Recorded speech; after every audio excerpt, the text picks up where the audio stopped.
பக்கங்கில பால் சட்டிய போல் பொங்குறேனே ஏ பொட்ட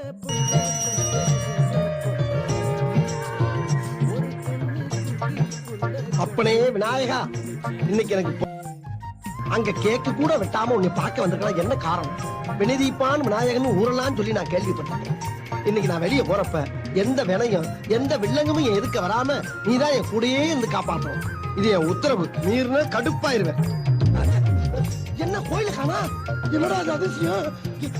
எத்தனையோ மெட்டுகளில் இளைய ராஜா என்னை தொட்டது போல் தொட்டு விட்டாள் அழகு ரோஜா. பெத்தவளும் கட்டுகிற புடவை வாசம் அதை ஒத்ததுதான் பெண்ணவளின் புதிய நேசம். பொத்தி வச்சா அந்த புள்ள குண்டு மல்லி நெஞ்சுக்குள்ள